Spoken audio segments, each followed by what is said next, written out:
Nah, selain itu, Kak Dia juga merupakan seorang content creator atau seorang influencer. Benar, Kak Dia? Iya benar, tapi nggak terlalu ya, nggak terlalu dominan seperti itu, hanya sedikit lah. Nah, saya memiliki pertanyaan nih untuk Kak Dia. Yang pertama itu, sebagai content creator, gimana sih awal mulanya kakak bisa memiliki sangat banyak follower di Instagram, dan apakah kakak sudah pernah mendapatkan penghasilan dari kegiatan kakak sebagai content creator seperti itu? Kalau untuk awal mulanya tuh nggak ada yang tahu ya. Saya kan awal mulanya tuh hanya memposting foto dan kebetulan fotonya itu di reach banyak sama orang, terus di repost akun-akun besar seperti akun-akun Bali-Bali gitu, dan otomatis follower saya bertambah seperti itu. Saat itu saya sama sekali belum membuka endorse, dan endorse pun saya nggak tahu waktu itu kan, hanya wah follower saya banyak nih gitu, saya punya banyak teman, punya banyak jangkauan seperti itu. Dan suatu ketika ada satu akun yang menawari saya kerjasama atau endorse. Saya kan nggak tahu harga endorse per sekali itu berapa, jadi saya hanya waktu itu memulai dengan harga 20.000. Oh, Untuk lumayan ya. 20.000 itu kan saya belum tahu kan harga endorse berapa, untuk followers berapa seperti itu.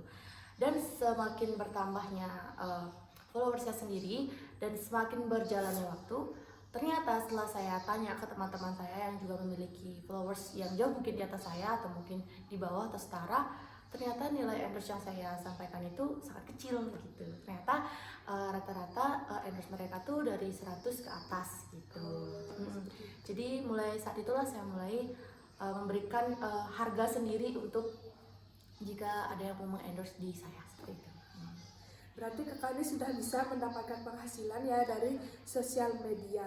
Nah, kalau boleh tahu nih, sejak kapan sih kakak mulai membuka endorse seperti itu? Kalau memiliki akun Instagram saya dari tahun 2019, karena kebetulan dulu pernah memiliki akun dari SMP ya kalau nggak salah. Lama ya? Tapi lama itu kena hack. Oh, Pernah kena hack, terus saya memutuskan untuk membuat IG baru itu pada tahun 2019, waktu itu masih SMA. Pada saat itulah mulai kayak saya mendapatkan seperti dulu followers akun saya dihack, tapi sekarang followers saya naik seperti itu. Ya karma lah ya iya. gitu. Karma baik ya Iya, setelah karma mendapatkan baik. hal jahat seperti itu. Iya. Gimana sih rasanya kak bisa mendapatkan penghasilan? Kalau dibandingkan ya follower kakak sama saya tuh kayak, oh jauh sekali gitu. Gimana perasaannya sudah bisa mendapatkan penghasilan dari sosial media seperti itu? Kalau perasaan kan masih seneng lah ya. Siapa sih yang gak seneng dapat uang gitu kan. Apalagi kerjanya itu kan cukup di rumah gitu, online gitu, freelance. Tapi nggak banyak juga kok ada yang nipu gitu loh. Dia mengatasnamakan endorse untuk mencari identitas pribadi seperti itu. Karena kan untuk endorse itu kan membutuhkan nomor WhatsApp lah, apa gitu kan. Itu juga nggak sedikit ada orang yang memanfaatkan hal seperti itu. Oh iya, betul. Jadi pada intinya kita juga harus menjadi smart people ya. Betul. Biar nggak HP aja yang smart seperti itu. Betul sekali. Nah, pertanyaan saya yang kedua yaitu mengenai bisnis kuliner yang kakak geluti sekarang ini. Kan yang saya ketahui kakak ini punya rumah makan nasi bakar ya, dan saya juga pernah mencoba di rumah makan kakaknya, itu rasanya sangat enak. Kalau saya kasih rate ya, itu bintang 6 dari rata-rata maksimal 5 bintang seperti itu. Lebih dong ya. Karena sangat-sangat enak menurut saya. Terima kasih. Pertanyaan saya yaitu kapan sih kakak memulai bisnis kuliner ini dan bagaimana awal mulanya? Kok kakak bisa memilih bisnis nasi bakar? Kenapa nggak nasi padang? Kenapa nggak bakso atau yang lainnya kayak gitu? Kalau untuk awal mulanya itu dulu banget itu pernah ada latihan di suatu sanggar. Nah di sana tuh ada orang yang mempromosikan nasi bakar gitu. Saya kan berpikiran apa sih nasi bakar itu gitu. Akhirnya mencoba untuk membeli. Setelah merasakannya, oh ini enak gitu dan nggak ribet untuk dibuat gitu kan. Nah sampai waktu tet di rumah saya, di sekitar saya itu di desa saya lah bilang ya, nggak ada sama sekali yang kenal nasi bakar itu apa, dan sama sekali belum ada untuk penjualnya. Akhirnya ibu saya dan ayah saya juga bersama-sama nih, satu keluarga bersama-sama memulailah usaha nasi bakar tersebut. Dimulainya itu dari hari libur saya, kebetulan kan liburan semester itu kan lama ya, 1 bulanan gitu liburan semester. Akhirnya jualan, mulai dari sana jualan.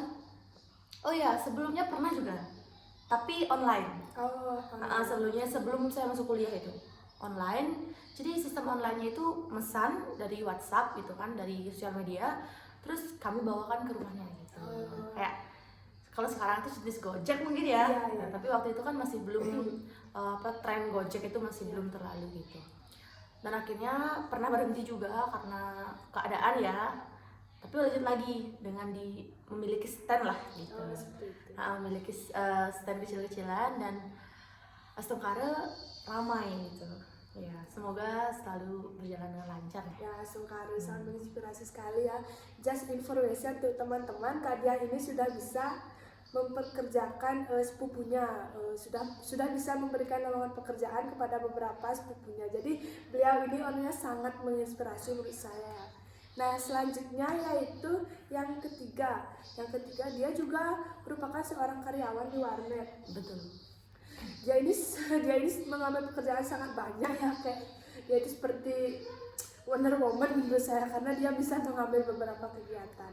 Boleh nggak sih Kak diceritakan kakak itu seperti apa sistem kerjanya, terus kok bisa kakak bisa udah punya bisnis kuliner, sudah jadi influencer, bekerja lagi di tempat orang, itu gimana sih motivasinya kayak gitu? Kalau untuk kerja di warnet itu kan kebetulan sekali ya, waktunya itu fleksibel sama jam kuliah. Kalau kerja di warnet itu kebetulan banget itu cuma 2 kali dalam 1 minggu. Dan itu pun tidak mengganggu waktu kuliah sama sekali, dengan kuliah Senin sampai Kamis. Dan waktu kerja di warnet itu Sabtu sama Minggu. Jadi sama sekali tidak mengganggu kuliah ataupun bisnis yang lainnya gitu. Dan untuk bisnis saya sendiri itu udah dikelola oleh keluarga saya langsung. Jadi saya bisa fokus untuk kuliah dan juga bekerja di sana. Dan itu pun di fungsi saya kerja di sana pun untuk menambah penghasilan supaya saya bisa membayar apa gitu, cicilan gitu. Saya juga udah punya cicilan loh gitu. Bayar kos itu iya. Tapi rasanya mungkin sangat bangga ya bisa memenuhi kebutuhan sendiri tanpa harus merepotkan orang tua, sudah bisa bayar cicilan untuk keperluan sendiri, bayar kos sendiri, dan juga pasti sudah punya uang saku tambahan seperti itu ya. Iya, kalau itu sih bersyukur sekali ya, kayak selalu diberikan jalan gitu. Kayak kalau kita melakukan sesuatu itu selalu diberi jalan, harus melakukan ini gitu. Dan karena sampai sekarang berjalan lancar. Harus bisa memanfaatkan peluang juga Kak ya. Betul sekali. Dan selain juga sebagai mahasiswa, Kak Diah ini juga merupakan seorang seniman. Dia sudah warawiri kemana-mana, sudah menari, dia seniman arje, seorang penari, dia penabuh juga. Boleh nggak sih Kak diceritakan, kakak sudah pernah pentas di mana aja? Wah, kalau itu kan saya udah nggak inget ya, udah pentas di mana aja. Saking banyaknya dan saking seringnya Ya, kan pentas ya. Itu pun kan juga berkat orang tua ya yang selalu mendukung gitu, keluarga yang mendukung, apalagi dengan mentor-mentor yang luar biasa gitu kan. Punya banyak guru pasti ya di sana ya. Dan just information, kakaknya juga punya suatu perkumpulan, yaitu Kak Diah bersama ayahnya itu membentuk suatu perkumpulan yang bernama Sekearje Remaja. Nah, kakaknya ini mengumpulkan remaja-remaja yang memiliki minat di bidang kesenian, khususnya seni tari arje, dan dibuatkan suatu perkumpulan. Dan hingga saat ini perkumpulan ini sudah pernah pentas kemana-mana, mulai dari Pura Batur dan pura yang lainnya.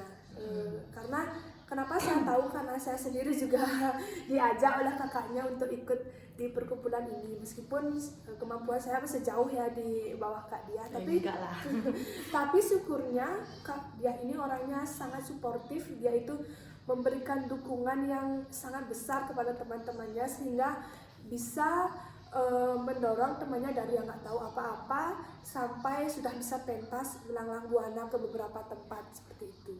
Kan proses setiap orang ya. Ya. Dan yang terakhir nih, hal yang bisa disimpulkan dari perbincangan kita tadi, yaitu yang pertama, kita harus jadi smart people gitu ya Kak ya. Benar sekali. Biar kita tidak bisa, kita harus pintar memanfaatkan media sosial, baik itu Instagram, YouTube ataupun yang lainnya, agar kita bisa mendapatkan ilmu baru ya Kak ya, bisa mendapatkan penghasilan kayak Kak Diah ini sudah dapat banyak sekali endorse. Tetapi di samping itu kita juga harus bisa mengantisipasi hal-hal buruk yang datang, seperti misalnya oknum yang menyalahkan gunakan, kayak misalnya bilangnya mau ngasih endorse ternyata mau nipu, mau ngehack dan yang lainnya. Terus yang kedua itu kita harus pintar memanfaatkan peluang. Kalau ada peluang kenapa kita nggak coba ya Kak ya? Gagal atau berhasil itu urusan belakangan, yang penting kita berani mencoba, berani berusaha, dan berani mengambil risiko kayak gitu. Betul sekali Kak ya. Selanjutnya ini masih menjadi misteri nih, gimana cara Kakak memanage diri Kakak? Apakah pernah nggak sih Kakak ngerasa capek, aduh saya capek nih, aduh saya pengen istirahat aja, sedangkan masih banyak pekerjaan yang numpuk gitu, gimana sih cara Kakak menangani? Pernah sekali, apalagi kalau kerja sambil kuliah itu kan beban banget ya. Belum tugas yang banyak, apalagi kuliah di sekolah swasta itu tugasnya nggak ngotak gitu. Tugasnya banyak, ditambah lagi kerja itu lebih ke bawa enjoy aja lah gitu. Saya nggak pikir kayak dibebanin banget tuh enggak gitu kan. Kalau tugas ya kerjain lah gitu. Kalau seumpamanya nggak sempat gitu, ya udah mau gimana lagi gitu kan. Begadang pun sering, nggak tidur juga sering gitu. Stres pernah nggak sih Kak? Pernah, tapi kan cuma bisa nangis ya. Sama healing ya. Iya, healing gitu, jalan-jalan. Itu pun jarang sih kalau jalan-jalan. Bagaimana man, orang kegiatannya banyak, terus hal yang dilakuin juga harus menyita waktu ya, jadi harus pinter-pinter. Selanjutnya hal yang bisa kita ambil atau pelajaran yang bisa kita ambil adalah apalagi nih Kak, selain bisa memanfaatkan peluang, be smart people, selain itu konsisten. Kita harus konsisten ketika kita menjalankan sesuatu. Kayak Kak Diah nih jual nasi bakar dari lama sekali, jadi influencer yang awal mula followersnya cuma 0 karena baru buat, sampai sekarang sudah puluhan ribu, mungkin udah mau ratusan Kak. Sengkara ya? Sudah ratusan ya? Belum. Semoga ya. Setelah itu pinter manage waktu kayak Kak Diah ini, kuliah, kerja, terus konten kreator, selain itu juga punya usaha kuliner. Kita harus pintar memanfaatkan waktu dan harus pintar manage waktu kayak gitu ya Kak. Selain itu harus menjaga kesehatan yang pasti ya. Yang pasti paling penting. Ya, kalau kita sakit gimana kan kita harus melakukan kegiatan kayak gitu. So, jadi inilah wawancara yang bisa saya lakukan bersama kakak yang sangat menginspirasi ya. Kalau misalnya teman-teman penasaran dan pengen tahu lebih jauh tentang Kak Diah, bisa follow kakaknya di Instagram. Ya, bisa ya dilihat di sini ya. Nanti saya cantumkan nama Instagram kakaknya. Bisa di-follow. Jangan lupa ya komen juga kalau bisa. Jadi sekian, saya dan Kak Diah pamit undur diri. Kami ucapkan terima kasih dan see you. Thank you.